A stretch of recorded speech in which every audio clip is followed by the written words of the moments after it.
Topic discuss करेंगे corrosion. अब आप लोग अपनी तरफ से जो वॉइस है उसे म्यूट कर लीजिए। आज का टॉपिक है कोरोजन। सबसे पहले हम छोटे से टॉपिक को खत्म करेंगे। टॉपिक कोरोजन, इसको थोड़ा सा फोकस करिएगा। इसकी मैकेनिज्म आपसे पूछी जा सकती है कोरोजन की। तो सबसे पहले मैं बेसिकली अगर आपको बताऊं तो कोरोजन सबको पता है, it is the process of decay of a metal in presence of atmospheric air and moisture is called corrosion. तो कोरोजन की डेफिनेशन तो हम बचपन से पढ़ते आ रहे हैं, बचपन से तो नहीं कहूंगी, हाँ 9th क्लास से आप पढ़ते आ रहे हैं कोरोजन की डेफिनेशन। तो सबको पता है कि कोरोजन की डेफिनेशन है, it is the process of decay a metal in presence of atmospheric air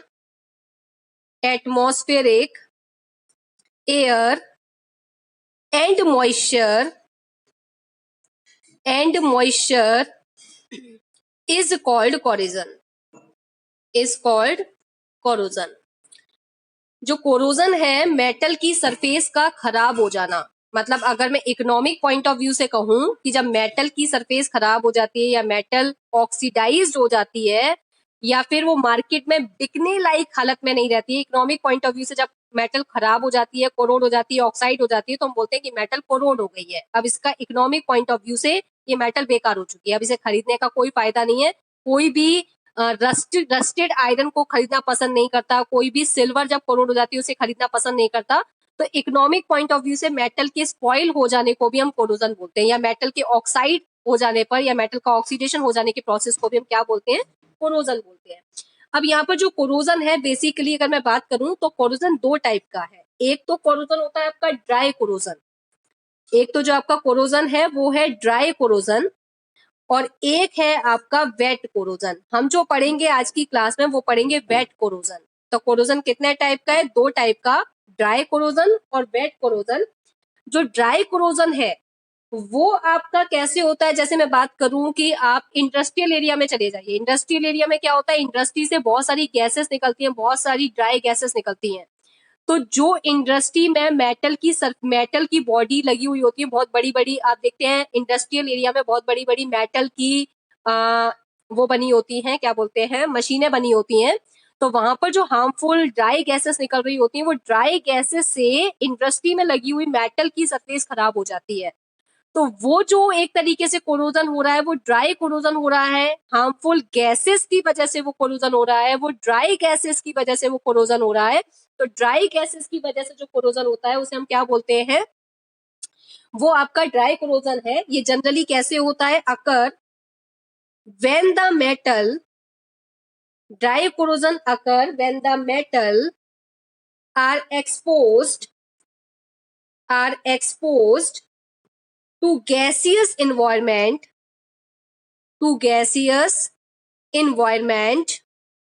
अगर ड्राई गैसियस इन्वायरमेंट मेटल की सरफेस के चारों तरफ ड्राई गैसियस इन्वायरमेंट है और वो अगर एक्सपोज कर रहा है मेटल की सरफेस को, तो हम कहेंगे ड्राई कोरोजन है। पर हमें ड्राई कोरोजन पढ़ना नहीं है, पर मैंने आपको ये बताया है कि एक ड्राई कोरोजन भी होता है जिसमें मॉइस्चर नाम की चीज नहीं होती।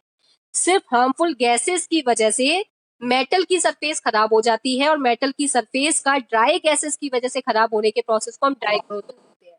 ठीक है, ये जो आपका ड्राई कोरोजन है इसको हम बेसिकली और क्या कह सकते हैं, इसको हम बेसिकली कह सकते हैं कि डायरेक्ट केमिकल कोरोजन है ये। मतलब डायरेक्ट गैसेस उस मेटल की सरफेस के कांटेक्ट में आ रही है जिसकी वजह से कोरोजन हो रहा है। तो हम इसको और जनरली कह सकते हैं direct chemical corrosion.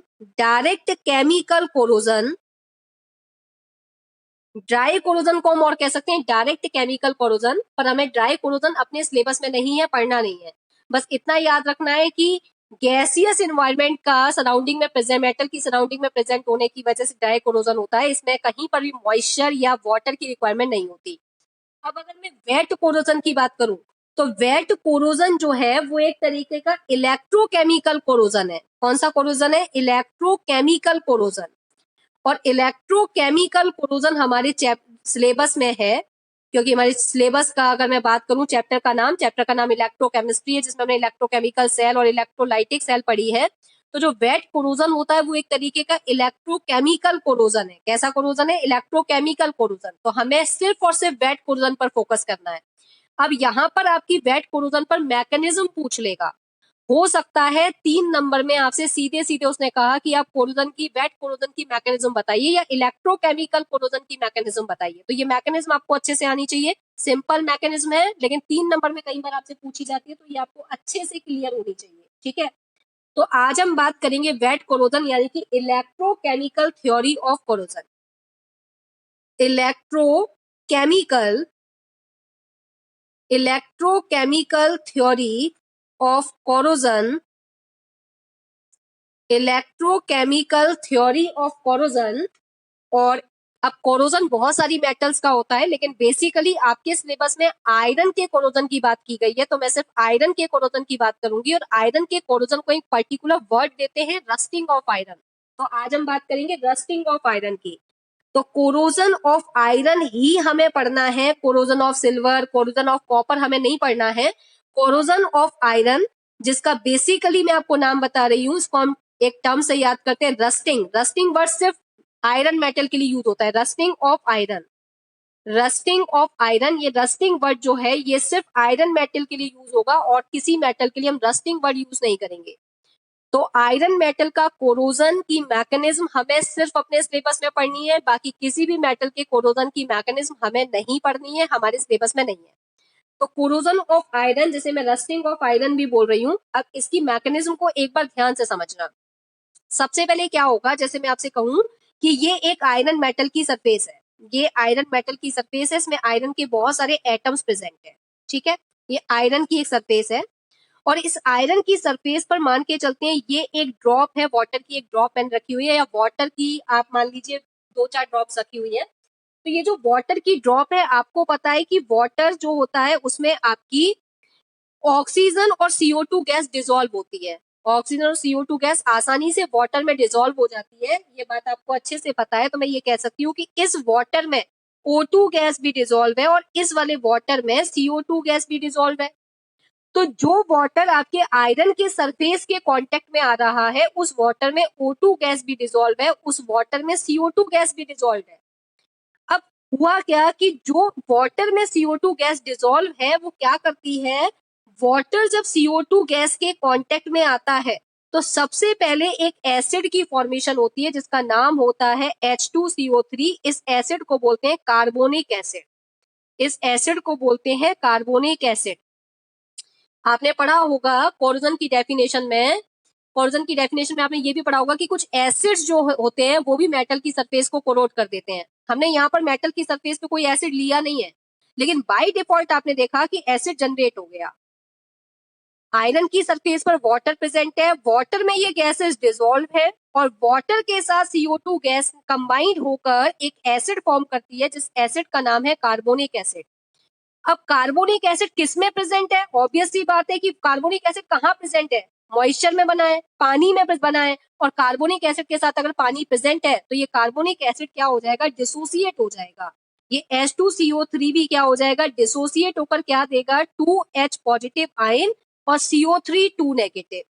It means अगर मैं बात करूं आपसे कि ये जो वाटर की ड्रॉप है, इसमें क्या क्या प्रेजेंट है, इसमें एक तो O2 गैस प्रेजेंट है, एक इसमें H पॉजिटिव आयन प्रेजेंट है, CO3 2 नेगेटिव आयन प्रेजेंट है, वाटर प्रेजेंट है, तो H positive OH negative ion भी प्रेजेंट होंगे। मैं वाटर को भी डिसोसिएट कर देती हूँ, मैंने वाटर को भी डिसोसिएट किया, H positive OH negative ion. तो अगर मैं बात करूं कि ये जो वाटर की ड्रॉपलेट रखी हुई है, इसमें क्या क्या प्रेजेंट है, इसमें H पॉजिटिव प्रेजेंट है, इसमें CO3 2 नेगेटिव भी प्रेजेंट है, इसमें OH नेगेटिव भी प्रेजेंट है। ये आयंस इस ड्रॉपलेट्स में प्रेजेंट है।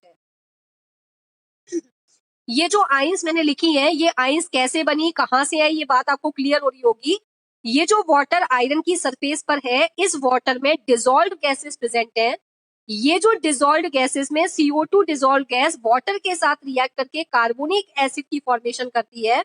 कार्बोनिक एसिड वाटर के प्रेजेंट होने की वजह से डिसोसिएट हो जाता है आयंस में, H पॉजिटिव और CO3 2 नेगेटिव आयन में, और वाटर सेल्फ भी आयनाइज हो जाता है H positive OH negative ion में।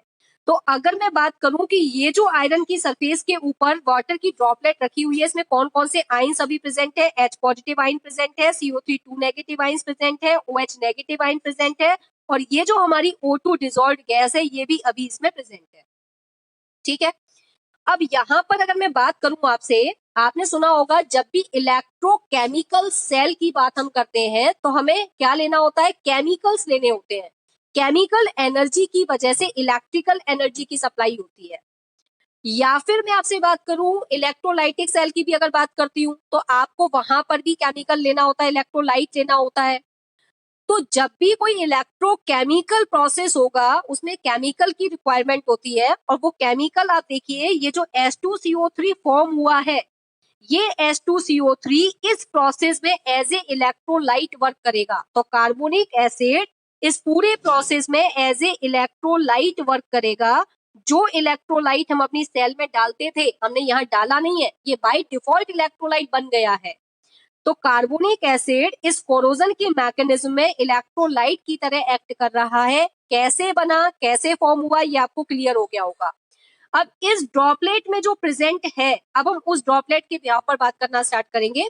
तो देखिएगा इस ड्रॉपलेट में अगर हम देखें तो क्या क्या प्रेजेंट है इस ड्रॉपलेट में। दोबारा से मैं आपको ड्रॉपलेट और सरफेस दोबारा से दिखा देती हूँ। ये मेटल की सरफेस है, आयरन मेटल की सरफेस, इसमें आयरन के एटम्स प्रेजेंट है। इस ड्रॉपलेट में O2 गैस प्रेजेंट है, H पॉजिटिव आयन प्रेजेंट है, CO3 2 नेगेटिव आयन प्रेजेंट है, और OH नेगेटिव आयंस प्रेजेंट है। ठीक है, अब आयरन मेटल का होगा ऑक्सीडेशन, आयरन मेटल का होगा ऑक्सीडेशन, और जिसका ऑक्सीडेशन होता है वो एनोड की तरह एक्ट करता है। तो आपकी ये जो आयरन मेटल की रॉड है ये एनोड की तरह एक्ट करेगी। कैसे एक्ट करेगी? एनोड की तरह, मतलब इसका ऑक्सीडेशन होगा। क्या होगा? इसका ऑक्सीडेशन। अब ऑक्सीडेशन कैसे होगा? ये जो मेटल की रॉड में मेटल्स के एटम प्रेजेंट है, आयरन मेटल के एटम, ये क्या करेंगे? 2 इलेक्ट्रॉन लूज करेंगे। Fe एटम Fe2 पॉजिटिव बनाएगा और 2 इलेक्ट्रॉन लूज करेगा। अब आपको पता है कि इलेक्ट्रॉन तो मेटल की रॉड में फ्लो कर सकता है, पर आयन कभी भी मेटल की रॉड में फ्लो नहीं कर सकता। तो क्या होगा? ये Fe2 पॉजिटिव तुरंत इस ड्रॉपलेट में चला जाएगा। ये जो Fe2 पॉजिटिव आयन बना, ये कहाँ चला जाएगा? तुरंत एक्वस सॉल्यूशन में चला जाएगा। क्या सबको स्क्रीन क्लियर दिखाई दे रही है? आप क्लियर दिख रही है? आप क्लियर है? ठीक है, तो ये जो आयरन का एटम था इसने 2 इलेक्ट्रॉन लूज किए। अब ये इलेक्ट्रॉन तो इसमें क्या करेगा? फ्लो कर सकता है मेटल की रॉड में, पर ये आयन फ्लो नहीं कर सकता। ये आयन तुरंत किस में चला जाएगा? जो इसके ऊपर वाटर की सरफेस या वाटर की लेयर बन चुकी है उसमें ये आयन तुरंत पहुंच जाएगा। अब फोकस करना मेरी बात को थोड़ा ध्यान से। Fe के एक एटम ने क्या किया? Fe2 पॉजिटिव बनाया और 2 इलेक्ट्रॉन को लूज किया। अगर मैं यहाँ पर 2 Fe के एटम को यूज करूं तो Fe2 पॉजिटिव आयन कितने बन जाएंगे? 2, और जो आपके इलेक्ट्रॉन लूज होंगे वो कितने लूज होंगे? 4। कितने इलेक्ट्रॉन लूज हो जाएंगे? 4। अब आपके इस वाले कंटेनर के अंदर 2 Fe2 पॉजिटिव आयन भी प्रेजेंट हो चुके हैं। इस कंटेनर में O2 गैस भी प्रेजेंट है, इस वाटर ड्रॉपलेट में H पॉजिटिव आयन भी प्रेजेंट है, OH नेगेटिव आयन भी प्रेजेंट है, CO3 2 नेगेटिव आयन भी प्रेजेंट है, और Fe2 पॉजिटिव, 2 Fe2 पॉजिटिव के आयन भी इसके अंदर प्रेजेंट है। तो अगर मैं आपसे एनोड की रिएक्शन की बात करूं तो ये जो रिएक्शन हुई है ये रिएक्शन एनोड पर हुई है। Fe ने 2 इलेक्ट्रॉन को लूज किया है, Fe2 पॉजिटिव बनाया है, 2 इलेक्ट्रॉन लूज हुए हैं। मैंने यहाँ पर इसको डबल इसलिए किया है क्योंकि 4 इलेक्ट्रॉन का इन्वॉल्वमेंट रिडक्शन रिएक्शन में होगा, इसलिए मैंने इसको डबल किया है और डबल करके लिखा है 2Fe gives you 2Fe2 positive plus 4 electron. यहाँ तक मेरी बात सबको क्लियर हो गई होगी। अब अगर मैं बात करूं कि कैथोड पर रिएक्शन कैसे होगी, तो जो कैथोड पर रिएक्शन होगी उसमें ये जो O2 वाला पार्ट है, ये O2 वाला पार्ट इन इलेक्ट्रॉन्स को रिसीव करेगा। ये O2 वाला पार्ट इन इलेक्ट्रॉन्स को रिसीव करेगा और इन H पॉजिटिव आयन के साथ में रिएक्ट करेगा। कैसे रिएक्शन होगी एक बार फोकस करना। ये O2 गैस इन 4 इलेक्ट्रॉन को रिसीव करेगा और ये जो H पॉजिटिव आयन है ये कैथोडिक रिएक्शन में पार्टिसिपेट करेंगे 4H पॉजिटिव। अब इसको एक बार समझते हैं 4H पॉजिटिव ये रिएक्शन कैसे प्रोसीड हो रही है। सबसे पहले मैंने क्या किया, सबसे पहले मैंने यहाँ पर 4H पॉजिटिव और इस O2 नेगेटिव को मैंने अलग, O2 को मैंने अलग अलग लिख लिया। ठीक है, यहां से मैंने क्या किया, 2 इलेक्ट्रॉन इस वाले ऑक्सीजन को दिए तो ये ऑक्सीजन O2 नेगेटिव में कन्वर्ट हो गया। और ये वाले दो बचे हुए 2 इलेक्ट्रॉन मैंने इसको दिए, तो ये वाला जो ऑक्सीजन है ये भी O2 नेगेटिव में कन्वर्ट हो गया। अब इसके 2 H पॉजिटिव इसके ऑक्सीजन के 2 नेगेटिव को सेटिस्फाइड करके वाटर की फॉर्मेशन करेंगे। इसके 2 H पॉजिटिव, यहां से अगर मैं 2 H पॉजिटिव इसको दूं और 2 H पॉजिटिव इसको दूं तो 2 वाटर के मॉलिक्यूल फॉर्म हो जाएंगे। कितने वाटर के मॉलिक्यूल फॉर्म हो जाएंगे? 2 वाटर के मॉलिक्यूल फॉर्म हो जाएंगे। अब सोचिए, आयरन की आपने देखा होगा आपके घर में बहुत सारे आयरन के ऑब्जेक्ट होंगे और आयरन के ऑब्जेक्ट के कांटेक्ट में कहीं से भी वाटर आपका नहीं आता, लेकिन फिर भी आप देखते हैं कहीं ना कहीं उसके छोटे छोटे स्पॉट्स पड़ जाते हैं, छोटे छोटे कोरोजन या रस्टिंग हो जाती है छोटे छोटे एरिया में। तो वो कैसे हो जाती है? ये जो मेटल की रॉड थी, जैसे एक सिंगल ड्रॉप भी अगर उसके कांटेक्ट में आई, एक सिंगल ड्रॉप भी अगर उसके कांटेक्ट में आई तो ये आयरन मेटल में आयरन का ऑक्सीडेशन हो जाएगा और ये Fe2 पॉजिटिव आयन उस ड्रॉपलेट में चला जाएगा। जैसे ही इस ड्रॉपलेट में जाएगा, यहां पर O2 प्रेजेंट, O2 इस H पॉजिटिव और यहां से लूज हुए इलेक्ट्रॉन को गेन करके वाटर की फॉर्मेशन और कर देगा। एक ड्रॉपलेट हमारी तरफ से गिरी, बाकी का वाटर अपने आप बनना स्टार्ट हो गया। अब कैथोडिक रिएक्शन में पानी और बढ़ा, अब पानी यहाँ बढ़ेगा तो और कोरोजन के चांसेस बढ़ जाएंगे और धीरे धीरे रस्टिंग स्टार्ट होती चली जाएगी। तो कैथोडिक रिएक्शन में क्या हो रहा है कि आपका वाटर फॉर्मेशन हो रही है। तो एनोड की रिएक्शन में क्या हुआ? Fe2 पॉजिटिव आयन बना और 4 इलेक्ट्रॉन लूज हुए। ये 4 इलेक्ट्रॉन इस कैथोडिक रिएक्शन में यूज कर दिए गए और वाटर की फॉर्मेशन हो गई। आपने स्टार्टिंग में जो वाटर लिया था वो बहुत कम था, लेकिन अगर एक बार रस्टिंग प्रोसेस स्टार्ट हो जाता है तो बाय डिफॉल्ट उसकी रिएक्शन में पानी बनना स्टार्ट हो जाता है। तो एनोड की रिएक्शन तो आपको क्लियर हो गई होगी, कैथोड की रिएक्शन भी आपको क्लियर हो गई होगी। तो सबसे पहली जो रिएक्शन थी, फर्स्ट रिएक्शन, वो कहां से स्टार्ट हुई थी? फर्स्ट रिएक्शन अगर मैं आपसे बात करूं तो फर्स्ट रिएक्शन आपकी स्टार्ट हुई थी कि इस वाटर में O2 और CO2 गैस डिसॉल्व थी। CO2 गैस ने सबसे पहले वाटर के साथ रिएक्ट किया था, कार्बोनिक एसिड की फॉर्मेशन हुई थी। कार्बोनिक एसिड वाटर की प्रेजेंस में डिसोसिएट हुआ था, H पॉजिटिव आयन और CO3 2 नेगेटिव आयन की फॉर्मेशन हुई। तो वो जो H2CO3 बना था वो इस रिएक्शन में इलेक्ट्रोलाइट की तरह एक्ट कर रहा है। किसकी तरह एक्ट कर रहा है? इलेक्ट्रोलाइट की तरह। यहां तक मेरी बात क्लियर हो गई होगी। अब ये जो Fe2 पॉजिटिव है, ये Fe2 पॉजिटिव कहाँ प्रेजेंट है? इस ड्रॉप में प्रेजेंट है। यहाँ पे वाटर भी और भर चुका है और अभी एयर से बाय डिफॉल्ट और ऑक्सीजन आ रही होगी, तो ऑक्सीजन की क्वांटिटी लगातार बढ़ रही होगी, CO2 की क्वांटिटी लगातार पानी में बढ़ रही होगी और पानी इस रिएक्शन में ऑलरेडी फॉर्म हो चुका है, तो पानी की क्वांटिटी भी बढ़ रही है, O2 की क्वांटिटी भी बढ़ रही है, CO2 की क्वांटिटी भी बढ़ रही है और ये Fe2 पॉजिटिव यहाँ पहले से प्रेजेंट है। अब क्या होगा? ये जो Fe2 पॉजिटिव है ये फर्दर ऑक्सीडाइज्ड हो जाएगा। ये फर्दर ऑक्सीडाइज्ड होगा कैसे? ये एक्सिस में प्रेजेंट O2 के साथ ये फर्दर रिएक्ट करेगा और जो वाटर यहाँ एक्सिस में बन रहा है उसके साथ भी रिएक्ट करेगा और फर्दर Fe2 पॉजिटिव ऑक्सीडाइज्ड होगा, Fe2 पॉजिटिव से Fe3 पॉजिटिव बनेगा। कैसे बनेगा इसको एक बार समझते हैं। यहां मैंने Fe2 पॉजिटिव लिया, यहां अगर मैं वाटर के 4 मॉलिक्यूल्स को यूज करूं, बैलेंसिंग फॉर्म में मैं आपको समझा रही हूं, मैंने यहाँ पर वाटर के 4 मॉलिक्यूल्स यूज करे और यहाँ पर अगर मैं Fe2 पॉजिटिव आयन को भी 4 टाइम्स यूज करूं तो देखिएगा एक बार ध्यान से, 4H2O को क्या मैं ब्रेक करके ऐसा लिख दूं? H positive OH negative, H positive OH negative, H positive OH negative, H positive OH negative. मैंने पानी को पूरी तरीके से ब्रेक कर दिया है।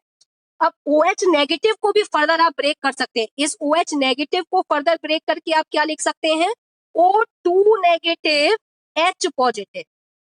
इसको भी मैंने ब्रेक करके लिखा O2 नेगेटिव H पॉजिटिव, इसको भी ब्रेक करके लिखा O2 नेगेटिव H पॉजिटिव, इसको भी ब्रेक करके लिखा O2 नेगेटिव H पॉजिटिव। यहां तक मेरी बात सबको क्लियर हो गई होगी।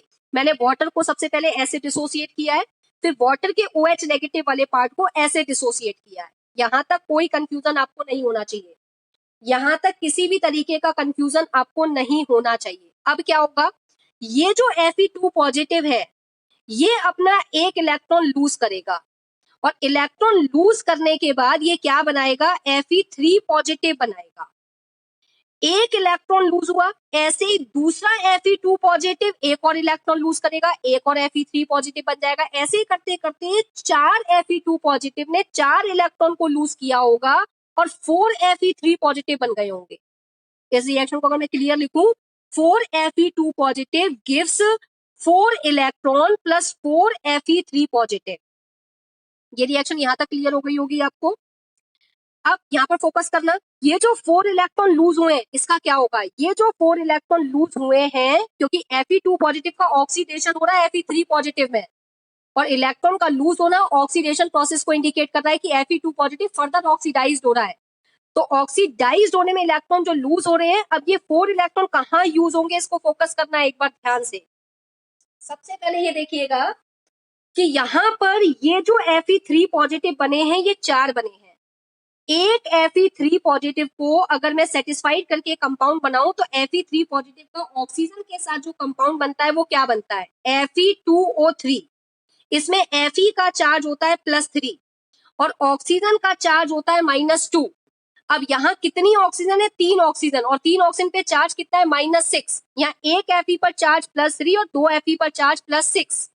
अगर मैं यहाँ पर 2 से मल्टीप्लाई कर दूं तो मैंने कितने Fe को यूज कर लिया, 2 2 4। यहाँ पे 4 ऐसे Fe हैं जिन पे +3 चार्ज है। तो यहाँ ऑक्सीजन कितनी है, 3 2 6। 6 ऑक्सीजन है जिस पर -2 चार्ज है। तो 4 Fe पर +3 चार्ज मतलब 12, पॉजिटिव में चार्ज हो गया 12, और ऑक्सीजन कितने हैं 6 और -2 चार्ज मतलब -12। आपके यहाँ पर जो चार्ज है वो कितना चार्ज है, 4। एक बार थोड़ा ध्यान से फोकस करना मैकेनिज्म को। मैंने आपसे कहा यहाँ पर मैंने 4 Fe2 पॉजिटिव को 4 Fe3 पॉजिटिव में कन्वर्ट किया और 4 Fe3 पॉजिटिव मैंने यहाँ पर यूज कर लिए। यहाँ पर ऑक्सीजन आपके कितने यूज हो चुके हैं, -2 वाले ऑक्सीजन 3 2 6 यूज हो चुके हैं। एक ये यूज हो गया, एक ये यूज हो गया, एक ये यूज हो गया, एक आपका ये यूज हो गया, 4 तो ये यूज हो चुके हैं। चाहिए 6 इस रिएक्शन में, 6 चाहिए, 4 यूज हो चुके हैं। अब ये जो 2 ऑक्सीजन बचे हैं, अगर मैं इसको ऐसा लिख दूं OO और इसके 2 इलेक्ट्रॉन में इसको दूं और 2 इलेक्ट्रॉन इसको दूं, तो 2 इलेक्ट्रॉन मैंने इसको दिए तो इस पे 2 नेगेटिव चार्ज, 2 इलेक्ट्रॉन मैंने इसको दिए तो इस पर 2 नेगेटिव चार्ज। अब देखिए टोटल ऑक्सीजन कितनी हो गई, O2 नेगेटिव 1 2 3 4 5 6, और 6 ऑक्सीजन मेरे इस कंपाउंड में यूज हो चुकी है। 6 ऑक्सीजन O2 नेगेटिव की फॉर्म में मेरे इस कंपाउंड में यूज हो चुकी है और 4 Fe3 पॉजिटिव मेरे इस कंपाउंड में यूज हो चुके हैं। अब मेरे पास रिमेन क्या बचा, मेरे पास ये वाला पार्ट पूरी तरीके से खत्म हो चुका है, ये ऑक्सीजन वाला पार्ट पूरी तरीके से खत्म हो गया। मेरे पास बचे हैं सिर्फ H पॉजिटिव, 1 2 3 4 5 6 7 8, मेरे पास 8 H पॉजिटिव बचे हैं और मैंने H पॉजिटिव को ऐसे लिख दिया 8 H पॉजिटिव। ठीक है, H पॉजिटिव का प्रोडक्शन होना ये बात को इंडिकेट कर रहा है कि एसिडिक करेक्टर बढ़ रहा है। अब अगर यहाँ पर एसिडिक करेक्टर बढ़ेगा, एसिडिक करेक्टर बढ़ेगा तो आप ये देखिए फिर दोबारा से आपके पास एसिड की तरह इलेक्ट्रोलाइट एक्ट करना स्टार्ट करेगा, फिर H पॉजिटिव आइंस बढ़ेंगी, H पॉजिटिव आइंस बढ़ेंगी तो कैथोडिक रिएक्शन बढ़ेगी, कैथोडिक रिएक्शन बढ़ेगी तो आप देखेंगे वाटर की फॉर्मेशन बढ़ेगी, वाटर की फॉर्मेशन बढ़ेगी तो फिर आप देख रहे हैं कि फिर से Fe2 पॉजिटिव का एटम फिर से ऑक्सीडाइज्ड होगा O2 को लेकर और H2O को लेकर, फिर से ये बनना स्टार्ट हो जाएगा और आपको पता है Fe2O3 यही एक रस्ट का फॉर्मूला होता है। तो ये मैकेनिज्म आप देख रहे हैं अपने आप चलती जा रही है। और इलेक्ट्रोकेमिकल सेल एक ऐसी डिवाइस होती है जिसमें स्पॉन्टेनियस रिएक्शन होती है। आप बाहर से कोई वाटर प्रोवाइड नहीं कर रहे, आप बाहर से कोई एसिड प्रोवाइड नहीं कर रहे, बाय डिफॉल्ट सब कुछ हो रहा है, अपने आप by default spontaneous reaction proceed हो रही है। अब ये जो कंपाउंड बना, ये कंपाउंड कैथोडिक रिएक्शन में और एक्सेस में जो वाटर बनेगा उस एक्सेस वाटर के साथ रिएक्ट कर जाएगा। ये Fe2O3 एक्सेस वाटर के साथ रिएक्ट कर जाएगा। सपोज XH2O के साथ रिएक्ट किया तो जो फॉर्मेशन होगी वो हो जाएगी Fe2O3.XH2O। This is the formula of rust. ये आपके रस्ट का फॉर्मूला है Fe2O3 ferric oxide, hydrated ferric oxide is the formula of rust. Hydrated ferric oxide, hydrated ferric oxide is the formula of rust. ये कैसे proceed हुई है, अब हम एक एक स्टेप को मैकेनिज्म के थ्रू एक बार दोबारा से समझते हैं।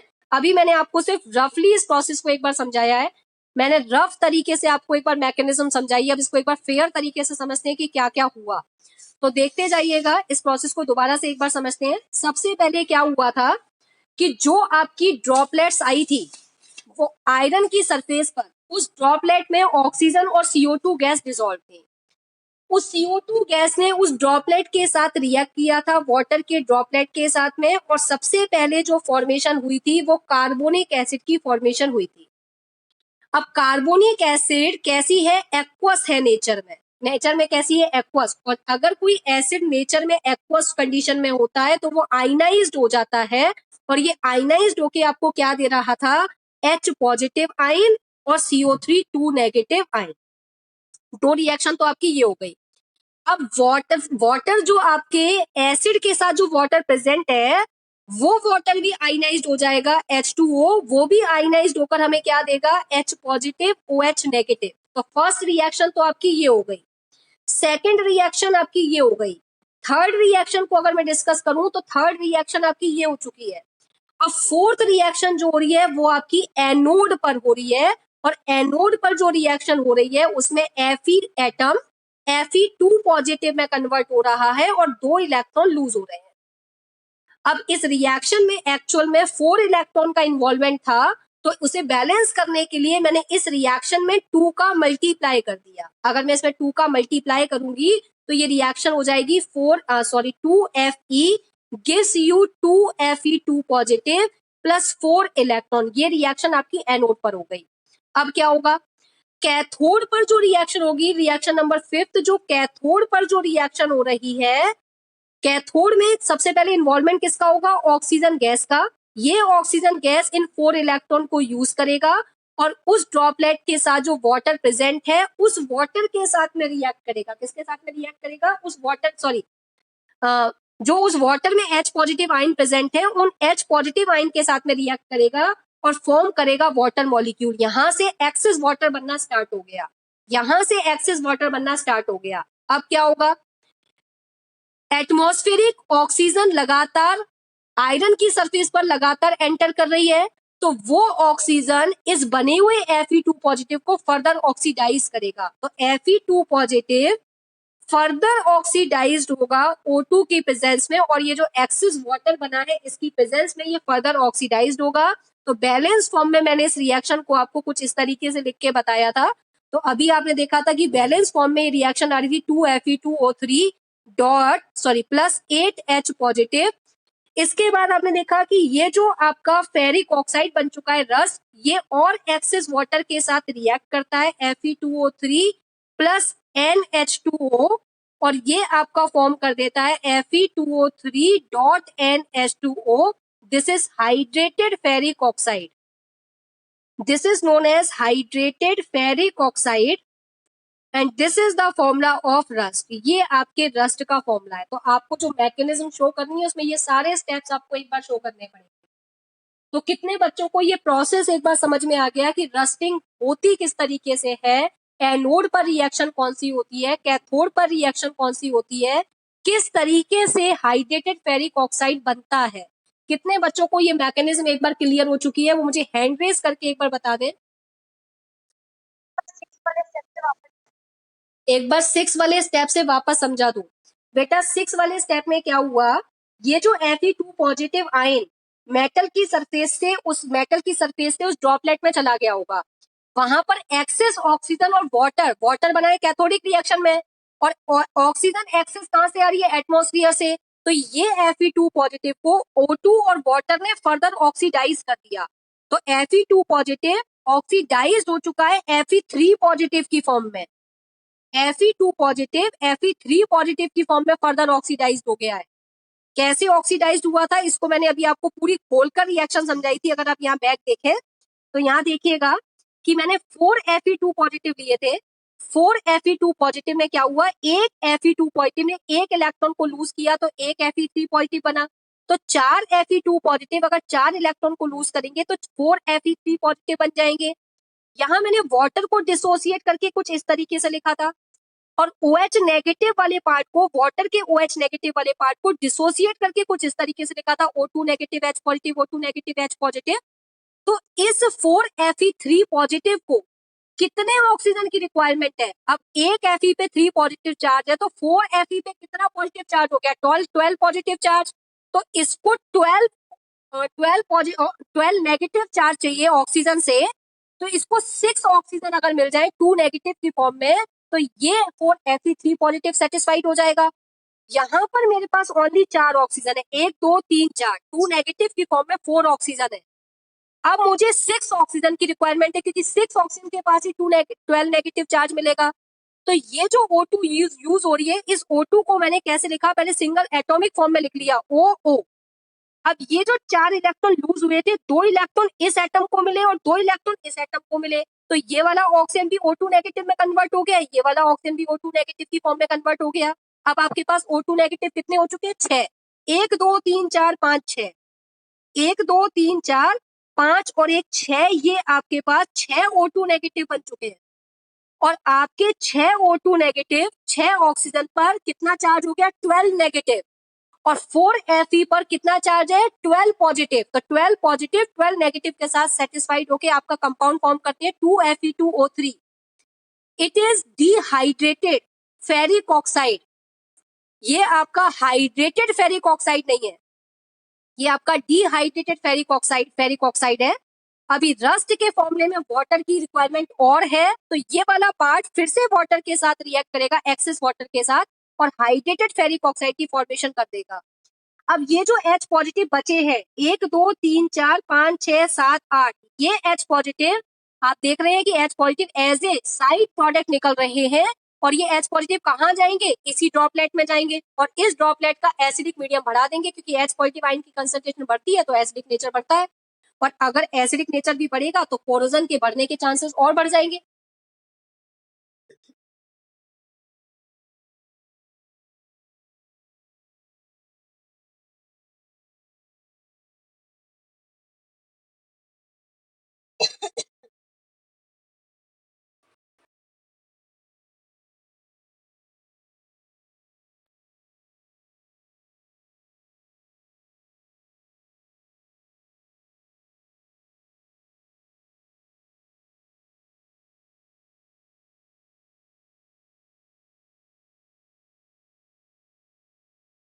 हाँ भाई, कितने बच्चों को ये मैकेनिज्म एक बार समझ में आ गई है कि किस तरीके से कोरोजन प्रोसीड हुआ है।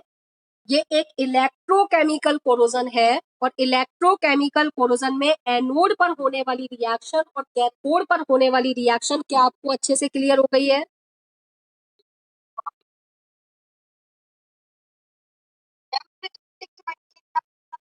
नहीं, मैंने अभी कुछ नहीं पढ़ाया बेटा। मैंने अभी कुछ नहीं पढ़ाया, सब लोग आ चुके हैं। अच्छा, कोई बात नहीं, सच सच होता है, किसी के भी सामने निकल सकता है। चलिए, सब आ चुके हैं, ठीक है। क्या आप लोगों को इलेक्ट्रोकेमिकल कोरोजन में होने वाली जितनी भी रिएक्शंस है, वो कैसे स्टेप बाय स्टेप प्रोसीड हुई हैं, क्या सबको क्लियर है?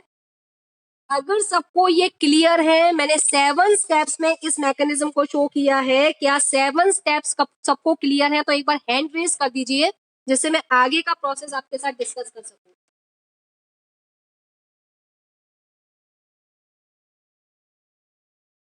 18 स्टूडेंट्स ने हैंड रेज किया है, 19, और अफसार और ललित, दीपांशी क्लियर, मतलब सबको यहां तक क्लियर है। अब कोरोजन की मैकेनिज्म अगर आपसे पूछी जाएगी, कोरोजन की मैकेनिज्म अगर आपसे पूछी जाती है, तो आपको ये 7 स्टेप्स बताने हैं। सिर्फ 7 स्टेप्स अगर आप बता देंगे, या फिर वो आपसे कई बार सिर्फ इतना पूछता है कि एनोड की रिएक्शन और कैथोड की रिएक्शन बताइए कोरोजन प्रोसेस में, तो सिर्फ आपको ये वाली रिएक्शन बतानी है और ये वाली रिएक्शन बतानी है, और आपका काम खत्म। तो अगर ये सिंपल कोरोजन वाला टॉपिक आता है, वैसे कई बार बोर्ड में पूछी गई है इसकी मैकेनिज्म, तो आपको आनी चाहिए। अब आपका कोरोजन वाला टॉपिक कंप्लीट हो चुका है, अब आपका सिर्फ एक ही टॉपिक बचा है, इलेक्ट्रोलाइटिक कंडक्शन वाला टॉपिक हमारा बचा है। ये 2-3 क्लास हमारा ले जाएगा टॉपिक। यस पुष्कर।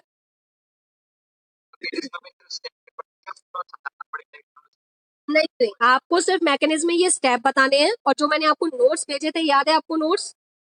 इसको थोड़ा सा थ्योरेटिकल वे में कन्वर्ट करके लिखना है। जैसे पहला स्टेप आपने लिखा तो पहले स्टेप में आप कैसे लिखेंगे, the moisture in contact with metal surface. सबसे पहले मॉइस्चर किसके कांटेक्ट में आएगा, मेटल के सरफेस में। उसमें क्या डिसॉल्व है, जो मॉइस्चर में क्या डिसॉल्व है, CO2 गैस और O2 गैस डिसॉल्व है।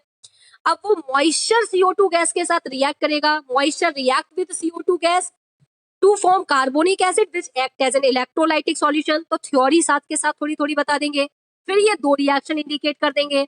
फिर आप देखेंगे फिर ये जो आयरन वाला एटम है in contact with dissolved CO2 के कांटेक्ट में जाएगा, अंडर को इसका ऑक्सीडेशन हो जाएगा, ये Fe2 पॉजिटिव आयन की फॉर्म में कन्वर्ट हो जाएगा और एनोड की तरह एक्ट करेगा। फिर ये रिएक्शन लिख देंगे, एनोडिक रिएक्शन। उसके बाद में क्या होगा, फिर आप देखेंगे कि कैथोड पर रिएक्शन होगी, एटमॉस्फेरिक ऑक्सीजन O2 जो है वो रिड्यूस्ड होगी, वो 4 इलेक्ट्रॉन को गेन करेगी। तो atmospheric oxygen reduced, atmospheric oxygen gate reduced by gaining these electrons. जो यहाँ पर लूज हुए हैं वो इलेक्ट्रॉन ये गेन करेगी।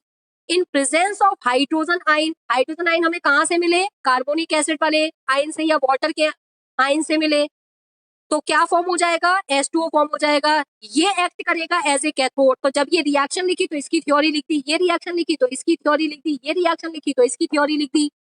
फिर ये जो फेरस आयन है are further oxidise by atmospheric oxygen, ये ferrous ion are further oxidise by atmospheric oxygen to give ferric oxide which is then hydrated. वो फिर वाटर के साथ रिएक्ट कर जाएगी टू फॉर्म रस्ट। तो थोड़ा सा थ्योरेटिकल बता देंगे, बाकी ये रिएक्शंस आपको शो करनी है और मैकेनिज्म आपकी कंप्लीट हो जाएगी।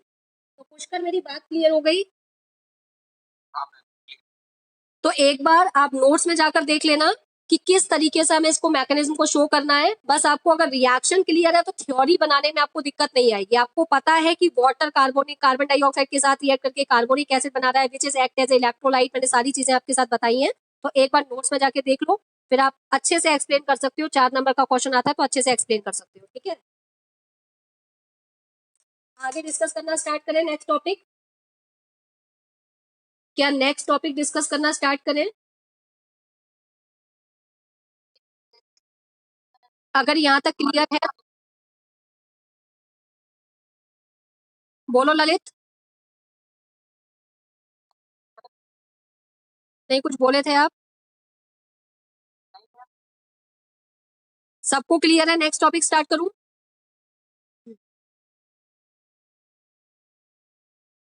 ठीक है, तो नेक्स्ट टॉपिक आज हम स्टार्ट करेंगे और next topic is electrolytic conduction. आज हम जो टॉपिक स्टार्ट करेंगे वो टॉपिक है नेक्स्ट इलेक्ट्रोलाइटिक कंडक्शन। अब इस टॉपिक पे न्यूमेरिकल बनेगा। इलेक्ट्रोलाइटिक कंडक्शन जो लास्ट टॉपिक आपका रह गया है ये न्यूमेरिकल बेस्ड टॉपिक है, तो ध्यान से देखिएगा।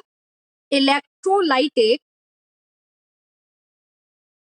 इलेक्ट्रोलाइटिक कंडक्शन, इलेक्ट्रोलाइटिक कंडक्शन दिमाग में सेट करिएगा बेटा। एक होता है मेटेलिक कंडक्शन और एक होता है इलेक्ट्रोलाइटिक कंडक्शन। मेटेलिक कंडक्शन के लिए हमें फ्लो ऑफ इलेक्ट्रॉन्स की रिक्वायरमेंट होती है और इलेक्ट्रोलाइटिक कंडक्शन के लिए हमें फ्लो ऑफ आयंस की रिक्वायरमेंट है। जब आयंस फ्लो करते हैं तो इलेक्ट्रोलाइटिक कंडक्शन होता है और जब आपके इलेक्ट्रॉन्स फ्लो करते हैं तो मेटेलिक कंडक्शन होता है। मेटेलिक कंडक्शन हमें नहीं पढ़ना है, हमें इलेक्ट्रोलाइटिक कंडक्शन पढ़ना है। इलेक्ट्रोलाइटिक कंडक्शन के लिए हमें आयंस की रिक्वायरमेंट है। आयंस के फ्लो से जो कंडक्शन होगा उसे हम इलेक्ट्रोलाइटिक कंडक्शन कहेंगे। अब आयंस हमें कहां से मिलेंगे, हमें कोई इलेक्ट्रोलाइट लेना पड़ेगा, एक्वस इलेक्ट्रोलाइट। वो एक्वस इलेक्ट्रोलाइट हमें आयंस प्रोवाइड करेगा और उन आयंस के मूवमेंट से हमें इलेक्ट्रोलाइटिक कंडक्शंस मिलेगा। ठीक है, तो इलेक्ट्रोलाइटिक कंडक्शन के लिए बेसिकली हमें क्या चाहिए, आयंस चाहिए। तो हम कहेंगे the flow of electric current, the flow of electric current due to motion of ions, due to motion of ions, due to motion of ions through the solution of, through the solution of an electrolyte is called electrolytic conduction, is called electrolytic conduction जैसा कि मैंने अभी आपको बताया कि electrolytic conduction के लिए हमें आयंस की रिक्वायरमेंट है, हमें इलेक्ट्रॉन्स की रिक्वायरमेंट नहीं है कि हमारे पास फ्री इलेक्ट्रॉन्स होने चाहिए, हमारे पास फ्री आयंस होने चाहिए। और आयंस फ्री कब होगा? जब सॉल्यूशन एक्वस होगा। तो the flow of electric current due to motion of ions through the solution of an electrolyte is called electrolytic conduction. अब इलेक्ट्रोलाइटिक कंडक्शन के लिए आपको रिक्वायरमेंट है इलेक्ट्रोलाइट की। और इलेक्ट्रोलाइट आपने पढ़ा है कि इलेक्ट्रोलाइट वो सब्सटेंस होते हैं जिनका जिनका एक्वस सॉल्यूशन अगर हम लेते हैं तो हमें आयंस मिल जाते हैं। तो electrolyte are the chemical substance which dissociate into its ion in solution and thus conduct electric current is called electrolyte। एक होते हैं इलेक्ट्रोलाइट, एक होते हैं नॉन इलेक्ट्रोलाइट। नॉन इलेक्ट्रोलाइट वो सब्सटेंस है जो इलेक्ट्रिक करंट प्रोड्यूस नहीं कर सकते, पर इलेक्ट्रोलाइट वो केमिकल सब्सटेंस है जो क्या कर सकते हैं? करंट को प्रोड्यूस कर सकते हैं। तो इलेक्ट्रोलाइट हमारे कितने टाइप के होते हैं? हमने पढ़ा हुआ है basically electrolyte are of two types, strong electrolyte and weak electrolyte. Strong electrolyte कौन से होते हैं? जो कंप्लीटली डिसोसिएट हो जाते हैं सॉल्यूशन में। और weak electrolyte are those electrolyte which are partially dissociate into the solution. तो इलेक्ट्रोलाइट की रिक्वायरमेंट है इलेक्ट्रोलाइटिक कंडक्शन के लिए, लेकिन इलेक्ट्रोलाइट भी दो टाइप के होते हैं। एक स्ट्रॉन्ग इलेक्ट्रोलाइट होता है। स्ट्रॉन्ग इलेक्ट्रोलाइट में आप कौन कौन से ले सकते हैं? जैसे आप जितने भी मिनरल एसिड है HCl, H2SO4, HNO3, ये आप स्ट्रॉन्ग में ले सकते हैं स्ट्रॉन्ग इलेक्ट्रोलाइट में। स्ट्रॉन्ग बेस होते हैं NaOH, KOH, ये भी आप स्ट्रॉन्ग इलेक्ट्रोलाइट में ले सकते हैं। जितने भी स्ट्रॉन्ग सॉल्ट होते हैं KCl, NaCl, K2SO4, ये भी आप स्ट्रॉन्ग इलेक्ट्रोलाइट में ले सकते हैं।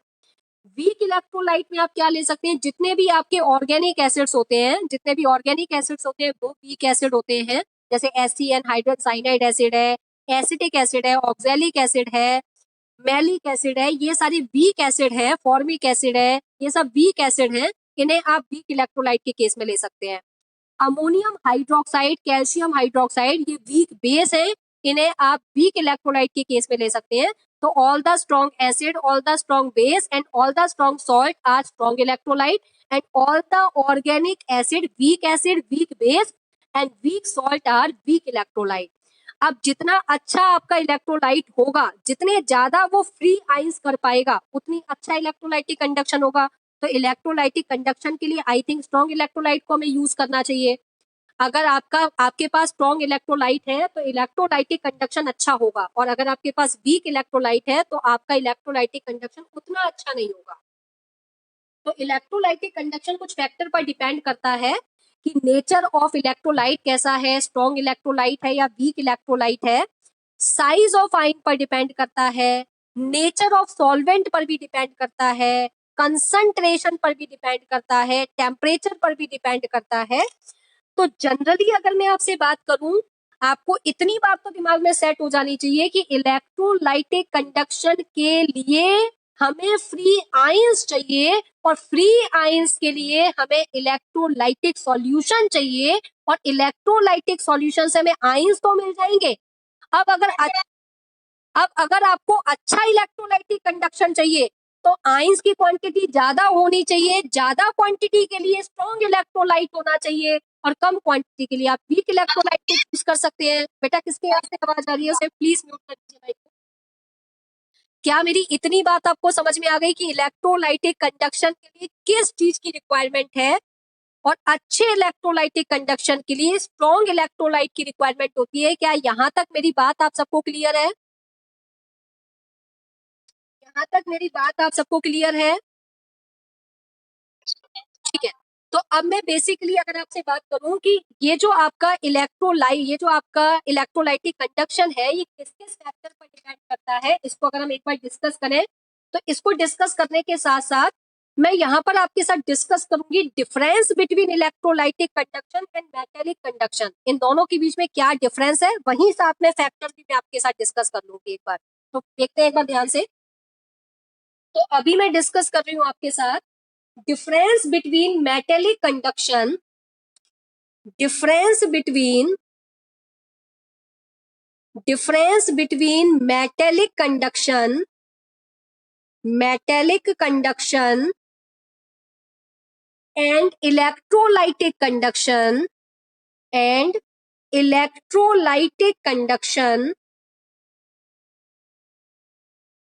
थ्योरी में यहाँ क्वेश्चन बन जाता है 1 नंबर का, 2 नंबर का क्वेश्चन आपका कई बार इस डिफरेंस पर बन जाता है, इसलिए डिफरेंस मैं आप लोगों के साथ क्लियर कर रही हूँ। मेटेलिक कंडक्शन, जबकि हमें मेटेलिक कंडक्शन की कोई रिक्वायरमेंट नहीं है, हमारे सिलेबस में तो इलेक्ट्रोलाइटिक कंडक्शन है, पर कई बार कुछ छोटे छोटे ऑब्जेक्टिव क्वेश्चन बन जाते हैं मेटेलिक कंडक्शन पर, तो एक बार हमें पता होना चाहिए। तो यहाँ मैं साथ में डिफरेंस की फॉर्म में आपके साथ डिस्कस कर दे रही हूँ, difference between metallic conduction and electrolytic conduction. तो मैं 2 पार्ट में यहाँ डिवाइड कर देती हूँ। फर्स्ट में आपके साथ मेटेलिक कंडक्शन को डिस्कस करूंगी और उसके साथ साथ दूसरे कॉलम में आपके साथ मैं डिस्कस करूंगी इलेक्ट्रोलाइटिक कंडक्शन को, इलेक्ट्रोलाइटिक कंडक्शन। तो सबसे पहले सबसे फर्स्ट डिफरेंस को देखते हैं, मेटेलिक कंडक्शन का सबसे फर्स्ट अगर मैं डिफरेंस देखूं, तो अगर मैं आपसे कहूं मेटेलिक कंडक्शन में, मेटेलिक कंडक्शन के लिए हमें क्या चाहिए होता है, मेटेलिक कंडक्शन के लिए हमें फ्लो ऑफ इलेक्ट्रॉन्स की रिक्वायरमेंट है। तो मेटेलिक कंडक्शन किसके वजह से होता है, it is due to the motion of electrons, it is due to the motion of electrons, free electrons, motion of free electrons। अगर फ्री इलेक्ट्रॉन्स की सप्लाई होगी तो मेटेलिक कंडक्शन होगा। और इलेक्ट्रोलाइटिक कंडक्शन में जैसा कि मैं बता चुकी हूँ, it is due to motion of free ions. तो ये वाला पॉइंट तो आपको अच्छे से सेट हो गया होगा। It is due to the motion of free ions, it is due to the motion of free electrons and it is due to the motion of free ions। पहला पॉइंट सबको clear होगा। अब दूसरा point अगर मैं आपके साथ discuss करूं, जो मेटेलिक कंडक्शन होता है उसमें रेजिस्टेंस कौन क्रिएट करता है। तो सबसे पहले तो हम ये देखेंगे कि जो मेटेलिक कंडक्शन है उसमें रेजिस्टेंस कौन क्रिएट करता है। जैसे मैंने आपसे कहा ये एक मेटल की वायर है, इस मेटल की वायर में या मेटल के एटम्स प्रेजेंट होंगे, ठीक है। अब मेटल के जो एटम्स हैं उसमें मेटल का एटम अपना इलेक्ट्रॉन लूज कर देता है, और जो इलेक्ट्रॉन लूज होता है वो लूज इलेक्ट्रॉन तो इलेक्ट्रिसिटी कंडक्ट करता है। और मेटल का एटम जब इलेक्ट्रॉन लूज कर देता है तो बचे हुए पार्ट को हम बोलते हैं कैटायन। जैसे मान के चलते मैंने इस एटम को उठाया, इस एटम ने क्या किया, अपने इलेक्ट्रॉन को लूज कर दिया, और इलेक्ट्रॉन को लूज करने के बाद ये जो एटम था, ये एटम अब क्या हो चुका है, ये एटम अब कैटायन में कन्वर्ट हो चुका है। तो एटम अपने इलेक्ट्रॉन को लूज करेंगे, वो फ्री इलेक्ट्रॉन्स तो मेटेलिक कंडक्शन में रोल प्ले करेंगे, और ये जो कैटायन यहाँ पड़ी रहेंगी, ये कैटायन इनके फ्री इलेक्ट्रॉन्स के रास्ते में बैरियर की तरह वर्क करेंगी, एक बैरियर की तरह एक्ट करेंगी। तो कैटायंस रेजिस्टेंस क्रिएट करती है मेटेलिक कंडक्शन में। अब सोचो अगर इस कैटायन का साइज बड़ा हो, इस कैटायन का साइज अगर बड़ा हो तो उतना ज्यादा रेजिस्टेंस क्रिएट होगा, मतलब मेटल का साइज बड़ा होगा तो मेटल के कैटायन का साइज भी बड़ा होगा। तो कैटायन का साइज बड़ा होने पर उतना ज्यादा रेजिस्टेंस क्रिएट होगा। तो मेटेलिक कंडक्शन में जो रेजिस्टेंस होता है वो किसकी वजह से होता है, वो इन कैटायंस के आपस में कोलिजन की वजह से भी होता है। और ये एक स्पेस पर्टिकुलर कवर कर लेते हैं, उस स्पेस को कवर करने की वजह से भी यहाँ रेजिस्टेंस क्रिएट हो जाता है। तो हम यहाँ पर कहेंगे resistance is due to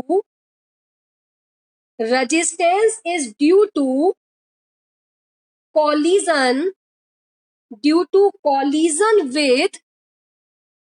with cation कहूं, या मैं एक और वर्ड साइंटिफिक वर्ड यूज करूं, तो एक साइंटिफिक वर्ड का नाम है कर्नेल। आई थिंक ये वर्ड मैं डिस्कस कर चुकी हूँ 11th क्लास में। कर्नेल हम किसे बोलते हैं, किसी भी एटम के आउटर मोस्ट सेल को हटा दिया जाए, आउटर मोस्ट सेल के इलेक्ट्रॉन को लूज कर दिया जाए, तो जो इनर शेल और न्यूक्लियस वाला पार्ट बचता है उसे हम कर्नेल बोलते हैं। तो कर्नेल कैटायन को बोलते हैं बेसिकली। तो कर्नेल किससे मिलके बनता है, एक तो न्यूक्लियस और इनर कोर शेल, इनके कॉम्बिनेशन से बनता है कर्नेल, और कर्नेल को ही हम बोलते हैं कैटायन। तो मैं एक साइंटिफिक टर्म अगर यहाँ यूज करूं तो ये रेजिस्टेंस किसकी वजह से है, resistance is due to collision with kernel. Kernel के साथ में क्या हो रहा है, कॉलिजन हो रहा है, जिसकी वजह से मेटेलिक कंडक्शन में अच्छे तरीके से कंडक्शन नहीं हो पा रहा, रेजिस्टेंस क्रिएट हो रहा है। तो याद रखिएगा मेटेलिक कंडक्शन में रेजिस्टेंस कॉलिजन्स, कर्नेल के कॉलिजन्स की वजह से क्रिएट होता है या कैटायन के कॉलिजन की वजह से क्रिएट होता है। अब हम बात करते हैं इलेक्ट्रोलाइटिक कंडक्शन में कैसे रेजिस्टेंस क्रिएट होता है। यहाँ पर रेजिस्टेंस बहुत सारे फैक्टर पे डिपेंड करता है कि कौन कौन से फैक्टर की वजह से रेजिस्टेंस हो सकता है। तो resistance in electrolytic conduction is due to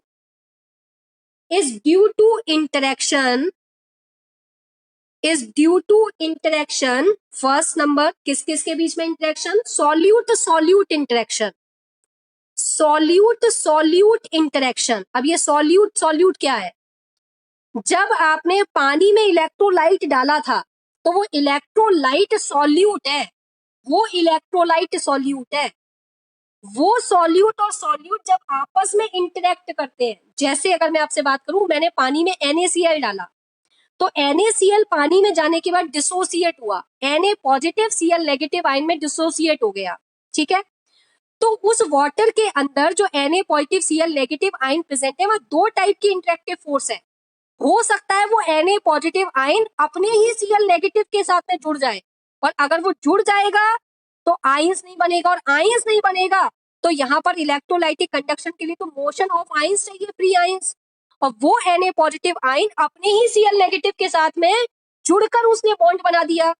तो उन सॉल्यूट के बीच में कोई इंटरेक्शन नहीं होना चाहिए, Na पॉजिटिव Cl नेगेटिव के साथ जुड़ना नहीं चाहिए। अगर वही आपस में इंटरेक्ट कर रहे हैं, क्योंकि सॉल्यूशन में तो आयंस घूम रहे हैं, कभी भी Na positive ion Cl negative के पास पहुंचेगा, कभी भी Cl negative ion Na positive ion के पास पहुंचेगा, उनके बीच में इंटरेक्टिव फोर्स बनेगी, फोर्स ऑफ इंटरेक्शन वहां पर प्रेजेंट है, और अगर फोर्स ऑफ इंटरेक्शन प्रेजेंट है तो वो रेजिस्टेंस क्रिएट करेगा। तो सॉल्यूट के बीच में इंटरेक्शन नहीं होना चाहिए। तो resistance is due to interaction between solute to solute. अगर सॉल्यूट के बीच में इंटरेक्शन है तो वो एक प्रकार का रेजिस्टेंस है, जो 90% इलेक्ट्रोलाइटिक कंडक्शन में होता है। दूसरा रेजिस्टेंस अगर मैं बात करूं, दूसरा रेजिस्टेंस कुछ इस तरीके से क्रिएट होता है, solute solvent interaction, solute solvent interaction. अब सॉल्यूट सॉल्वेंट इंटरेक्शन से मतलब क्या है? 11th क्लास में एक टॉपिक पढ़ा था, हाइड्रेशन एंथैल्पी। जब हम वाटर में किसी आयनिक कंपाउंड को डालते हैं, जैसे मैंने वाटर लिया, नीचे में बेसिकली इस बात को समझा दे रही हूँ, ये कंटेनर है, इसमें मैंने वाटर ले रखा है। अब इस वाटर में मैंने क्या किया? NaCl को डाल दिया, किसको ऐड कर दिया? NaCl, और NaCl डिसोसिएट हो गया Na पॉजिटिव में Cl नेगेटिव में।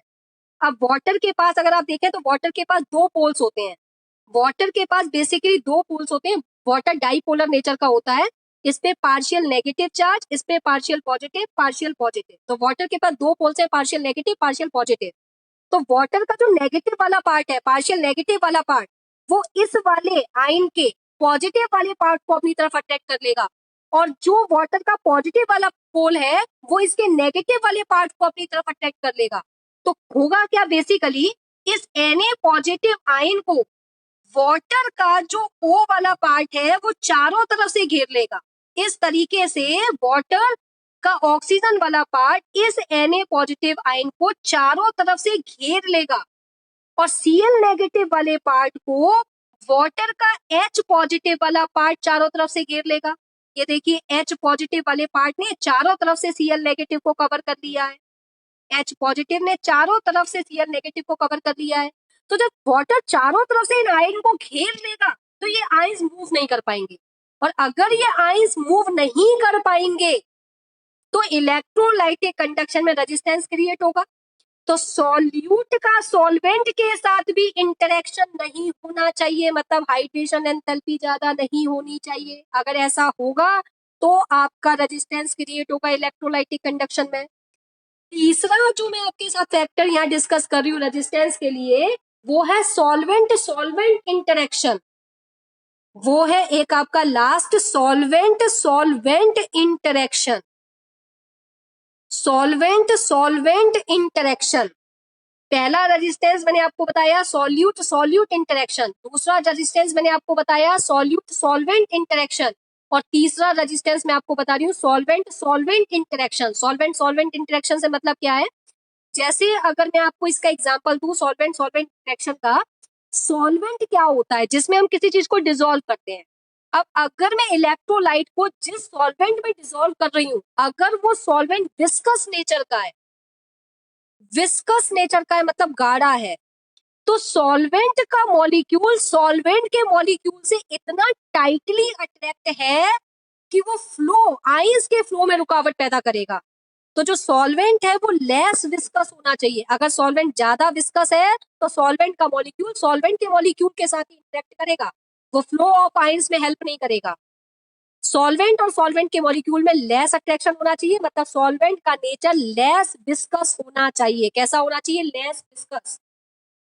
रेजिस्टेंस वाला जो फैक्टर मैंने आपके साथ में डिस्कस किया है, रेजिस्टेंस वाला डिफरेंस, क्या दोनों पॉइंट्स में आपको रेजिस्टेंस वाला पॉइंट समझ में आ गया कि मेटेलिक कंडक्शन में रेजिस्टेंस क्रिएट होता है due to collision with kernel, और इलेक्ट्रोलाइटिक कंडक्शन में ये भी रेजिस्टेंस क्रिएट कर सकता है। सॉल्यूट सॉल्वेंट इंटरेक्शन भी रेजिस्टेंस क्रिएट कर सकता है, सॉल्वेंट सॉल्वेंट इंटरेक्शन भी रेजिस्टेंस क्रिएट कर सकता है। क्या सेकंड पॉइंट तक सबको क्लियर है? सेकंड पॉइंट तक मेरी बात सबको क्लियर है? कोई कंफ्यूजन तो नहीं है सेकंड पॉइंट तक कि किस तरीके से रेजिस्टेंस क्रिएट हो रहा है? अब अगर हमें अच्छा इलेक्ट्रोलाइटिक कंडक्शन चाहिए तो हमें इन बातों का ध्यान रखना होगा कि हमें इस तरीके का रेजिस्टेंस ना मिले। अब इस तरीके के रेजिस्टेंस को तो हम खत्म कर सकते हैं कि सॉल्वेंट सॉल्वेंट के बीच में इंटरेक्शन ना हो। तो विस्कस मत लीजिए अपना सॉल्वेंट, जितना लेस विस्कस होगा उतना ये वाला फैक्टर रेजिस्टेंस कम से कम क्रिएट करेगा। अब ऐसा इलेक्ट्रोलाइट लो जो वाटर के साथ ज्यादा हाइड्रोजन एंथैल्पी शो ना करे, तो ये वाला रेजिस्टेंस भी खत्म हो जाएगा। अब solute solute solute solute interaction में इस बात का ध्यान रखिए कि अगर आपका आयन कुछ इस तरीके का हो, एक कैटाइन छोटा एक बड़ा, तो वो एक दूसरे को सेटिस्फाइड नहीं कर पाते हैं, तो वो आपस में ज्यादा अच्छा इंटरेक्शन नहीं बनाएंगे। तो इस तरीके का आपको ध्यान रखना पड़ेगा कि इलेक्ट्रोलाइटिक कंडक्शन में जिन वजह से रेजिस्टेंस क्रिएट हो रहा है, अगर उस रेजिस्टेंस वाले फैक्टर्स को हम हटा देते हैं तो हमारा इलेक्ट्रोलाइटिक कंडक्शन अच्छा होगा। ठीक है, इसके बाद अगर मैं आपसे बात करूं, ये मैंने सेकंड फैक्टर आपके साथ रेजिस्टेंस वाला फैक्टर डिस्कस किया था। थर्ड फैक्टर अगर मैं आपके साथ डिस्कस करूं, थर्ड फैक्टर है temperature. On the basis of temperature, अगर मैं यहाँ पर मेटेलिक कंडक्शन में इस रॉड को गर्म करना स्टार्ट कर दूं तो क्या होगा? इस रॉड को गर्म करने का मतलब मैं इस रॉड का टेम्परेचर, इस मेटल की रॉड का टेम्परेचर इंक्रीज कर रही हूँ। अगर मैं इस मेटल की रॉड का टेम्परेचर इंक्रीज करूंगी तो ये जो कैटाइंस हैं, जो कर्नेल्स हैं, ये तेज दौड़ना स्टार्ट कर देंगे और इनमें कॉलिजन की स्पीड बढ़ जाएगी, और इनमें जितना ज्यादा कॉलिजन होगा उतना ज्यादा रेजिस्टेंस क्रिएट होगा। तो on increasing temperature in metallic conduction resistance increases. Resistance increases on increasing temperature in metallic conduction. तो ध्यान रखिएगा यहाँ थर्ड वाले पॉइंट पर और सेकंड वाले पॉइंट पर, इस वाले पॉइंट पर आपका ऑब्जेक्टिव क्वेश्चन या थ्योरेटिकल क्वेश्चन बन जाता है एक एक नंबर का। तो on increasing temperature resistance increases in metallic conduction. तो ध्यान रखिएगा, resistance resistance increases on increasing temperature in metallic conduction। अब बात करते हैं इलेक्ट्रोलाइटिक कंडक्शन में क्या होगा अगर मैं टेम्परेचर बढ़ाती हूँ। अगर मैं टेम्परेचर बढ़ाऊंगी तो सॉल्यूट और सॉल्यूट के बीच में जो इंटरेक्शन हुआ था वो टूट जाएगा। सॉल्यूट और सॉल्यूट आपस में जो फोर्स ऑफ अट्रैक्शन से अट्रैक्ट हो रहे हैं, जैसे ही आप टेम्परेचर बढ़ाओगे वो टूट जाएगा। सॉल्यूट और सॉल्वेंट के बीच में भी जो अट्रैक्शन है वो भी टेम्परेचर के बढ़ाने पर टूट जाएगा।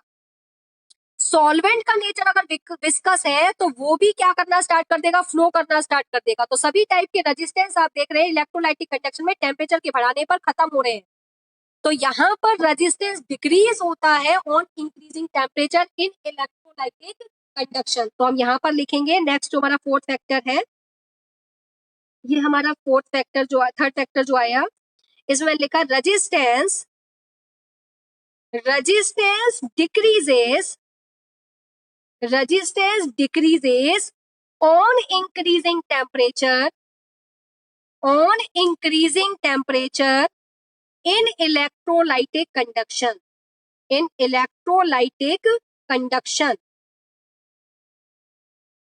तीसरा फैक्टर सबको क्लियर है कि मेटेलिक कंडक्शन में टेम्परेचर के बढ़ाने पर रेजिस्टेंस इंक्रीज होता है, लेकिन इलेक्ट्रोलाइटिक कंडक्शन में टेम्परेचर के बढ़ाने पर रेजिस्टेंस डिक्रीज होता है। ये थर्ड वाले पॉइंट पर कई बार क्वेश्चन बना है थ्योरेटिकल। क्या सबको 3 पॉइंट क्लियर है? मेटेलिक और इलेक्ट्रोलाइटिक कंडक्शन में 3 डिफरेंस सबको क्लियर है? एक डिफरेंस और मैं आपके साथ में डिस्कस करूंगी, लास्ट डिफरेंस आपके साथ डिस्कस करूंगी कि याद करिएगा जब इलेक्ट्रोलाइटिक कंडक्शन होता है, या फिर अभी हमने इलेक्ट्रोलाइटिक सेल पढ़ी थी पूरी। इलेक्ट्रोलाइटिक सेल में आपने देखा था एक एनोड होता है, कैथोड होता है। एनोड बैटरी के पॉजिटिव से जुड़ा होता है, कैथोड बैटरी के नेगेटिव से जुड़ा होता है। तो जब इलेक्ट्रोलाइटिक सेल में इलेक्ट्रॉन्स फ्लो करते हैं और आयंस फ्लो करते हैं, तो फोकस करना, इलेक्ट्रोलाइटिक सेल में आप एक इलेक्ट्रोलाइटिक सॉल्यूशन लेते हो, वो आयंस में डिसोसिएट हो जाता है, या तो मोल्टन स्टेट में लेते हैं या फिर हम एक्वा स्टेट में लेते हैं, तो वो आयंस में डिसोसिएट हो जाता है। तो जो नेगेटिव वाला आयन होता है वो आप देखते हैं एनोड पर पहुंच जाता है, और जो पॉजिटिव वाला आयन होता है वो कैथोड पर पहुंच जाता है। नेगेटिव वाला आयन जो एनोड पर पहुंचा वो एक डिफरेंट केमिकल बनाता है, और जो पॉजिटिव वाला आयन है वो जब आपके कैथोड पर पहुंचता है तो एक डिफरेंट केमिकल बनाता है। तो इलेक्ट्रोलाइटिक कंडक्शन में क्या होता है कि केमिकल्स बनते हैं, डिफरेंट केमिकल्स बनते हैं। तो इलेक्ट्रोलाइटिक कंडक्शन में केमिकल डिकम्पोजिशन होता है सब्सटेंस का ऑन पासिंग करंट। जब हम करंट को पास करते हैं तो इलेक्ट्रोलाइट डिसोसिएट होता है और नई नई केमिकल्स को फॉर्म करता है। लेकिन मेटेलिक कंडक्शन में अगर हम देखें, मेटेलिक कंडक्शन में आप देखते हैं कि जब मेटेलिक कंडक्शन होता है तो ऐसा नहीं है कि आयरन की रॉड कॉपर की रॉड में कन्वर्ट हो जाएगी, कि कॉपर की रॉड सिल्वर की रॉड में कन्वर्ट हो जाएगी, कि नया कंपाउंड बन जाएगा, ऐसा नहीं है। इलेक्ट्रॉन्स आयरन की रॉड में ही फ्लो करते रहेंगे, करंट लगातार फ्लो करेगा, लेकिन आयरन की रॉड ही रहेगी, उसका कंपोजिशन चेंज नहीं होगा। लेकिन इलेक्ट्रोलाइटिक कंडक्शन में जो आपने इलेक्ट्रोलाइट लिया था वो उस इलेक्ट्रोलाइट से डिफरेंट केमिकल्स बन जाएंगे, वो इलेक्ट्रोलाइट डिकम्पोज होगा, डिफरेंट कंपाउंड बनाएगा।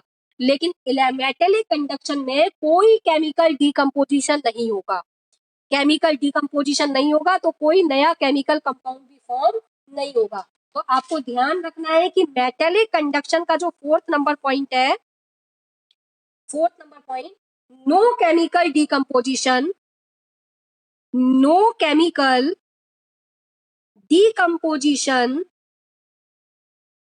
no chemical decomposition of substance by passing current,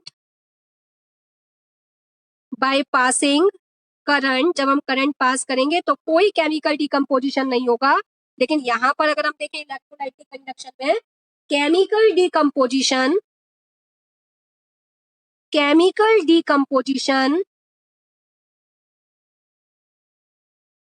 decomposition of substance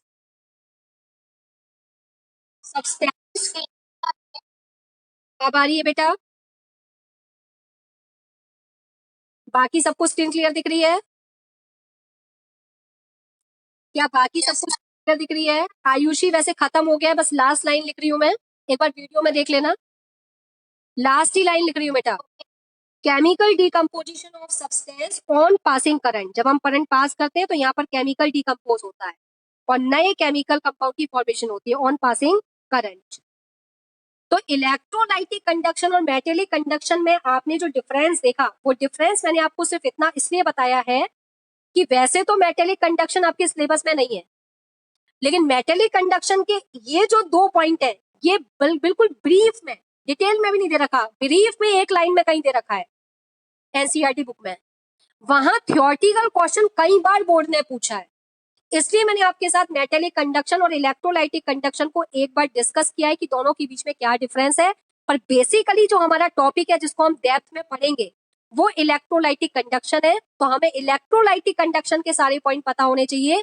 पहला पॉइंट है कि इलेक्ट्रोलाइटिक कंडक्शन में आयंस के फ्री होने की वजह से इलेक्ट्रिसिटी कंडक्ट होती है। दूसरा सेकंड पॉइंट, रेजिस्टेंस कई रीजन की वजह से क्रिएट होता है, सॉल्यूट सॉल्यूट इंटरेक्शन की वजह से, सॉल्यूट सॉल्वेंट इंटरेक्शन की वजह से, सॉल्वेंट सॉल्वेंट इंटरेक्शन की वजह से। अच्छा, रेजिस्टेंस डिक्रीज हो जाता है इलेक्ट्रोलाइटिक कंडक्शन में टेम्परेचर के इंक्रीज करने पर। तो ये जो पॉइंट्स मैंने आपके साथ डिस्कस किए हैं, ये पॉइंट्स आपको अच्छे से क्लियर होने चाहिए, जिससे अगली क्लास जो आपकी न्यूमेरिक